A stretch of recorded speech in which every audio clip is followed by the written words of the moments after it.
Howdy, my name is Emily Hoskins, and I am a second-year veterinary student at Texas A&M University. So I have a really indirect route getting to vet school.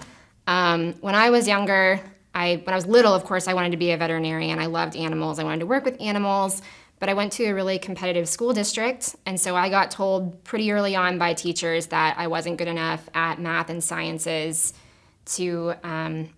to be a veterinarian, to get into vet school, and so I was told to look at other options. And I actually ended up getting really into choir and theater, and so I was actually a vocal performance major right out of high school.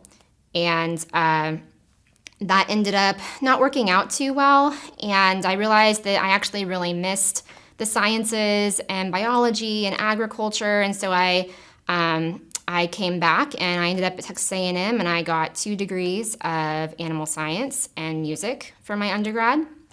And then after that, I still didn't feel ready or prepared for vet school. And so I went on to get my master's in physiology, reproduction, and animal science, which I loved. It was an amazing experience. It helped me grow as a person, academically, and it helped me realize that this actually is where I am truly meant to be.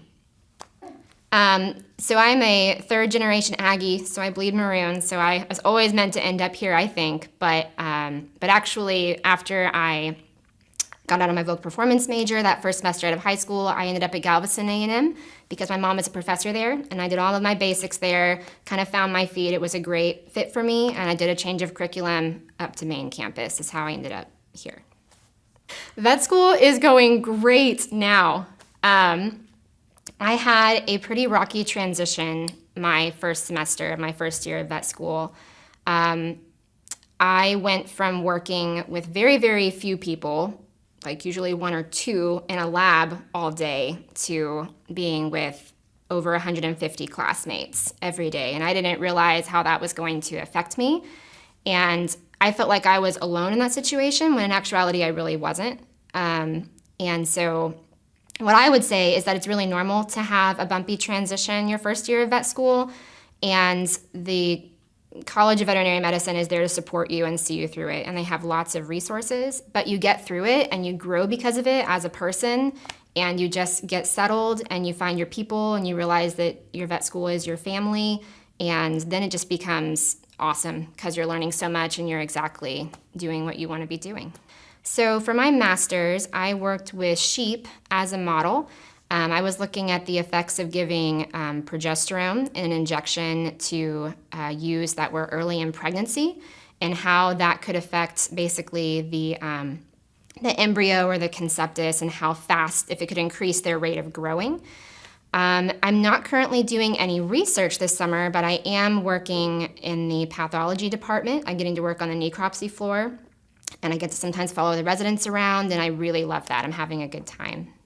And it's a field I didn't really know existed, but it works really well for me. I did a lot of necropsies and histology, which is basically looking at the microscopic aspect of tissues in grad school, and that's what you do a lot of in pathology. And so that's why I started working for the pathology department this summer, and I'm really enjoying it. And so I'm definitely looking at that as somewhat of a career path for me.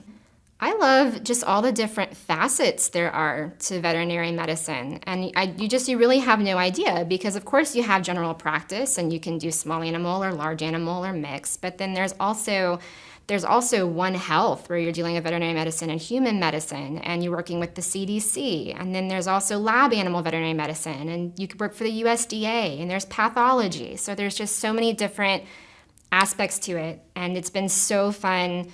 Not only for myself, but seeing my classmates see what really sparks their passion and what they're getting excited about.